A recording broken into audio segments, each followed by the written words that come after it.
Lewis, and I thank you, Chairwoman Maloney, for convening this urgent hearing. It is an honor to join Congresswomen Lee, Jayapal, and Chu as part of today's panel.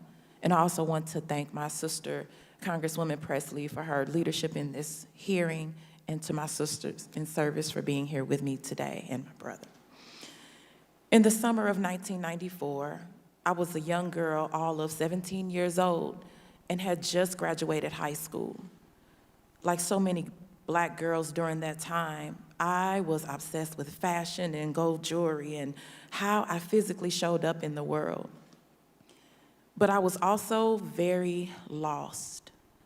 For all of my life, I had been a straight-A student with dreams of attending college and becoming a nurse.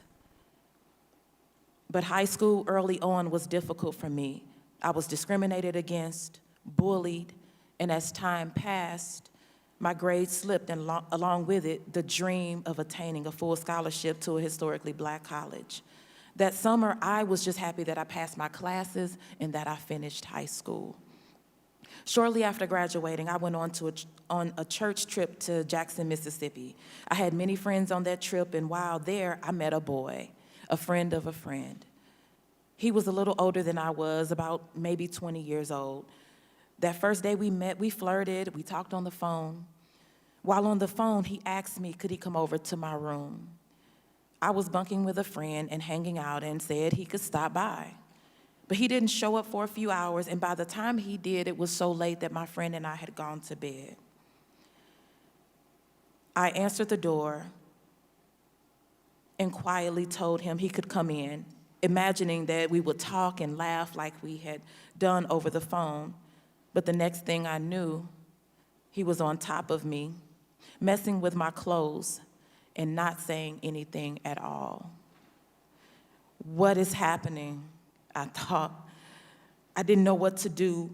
I was frozen in shock, just laying there as his weight pressed down upon me. When he was done, he got up, he pulled up his pants, and without a word, he left. That was it. I was confused, I was embarrassed, I was ashamed. I asked myself, was it something that I had done? The next morning, I wanted to talk to him. I just wanted to say something to him, but he refused to talk to me. By the time that trip ended, we still hadn't spoken at all. About a month after the trip, I turned 18. A few weeks later, I realized I had missed my period. I reached out to a friend and asked the guy from the church trip to contact me.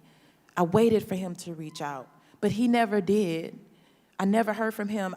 I was 18, I was broke, and I felt so alone. I blamed myself for what had happened to me. But I knew I had options. I had known other girls who had gone to a local clinic to get birth control and some who had gotten abortions. So I looked through the yellow pages and scheduled an appointment. During my first visit, I found out that I was 9 weeks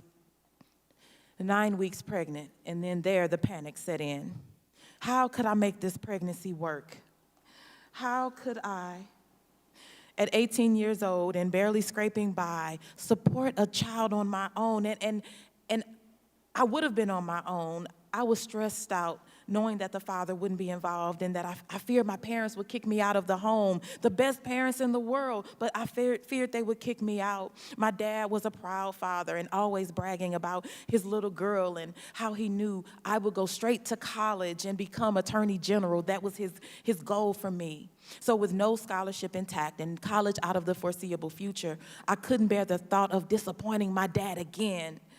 I knew it was a decision I had to make for myself, so I did.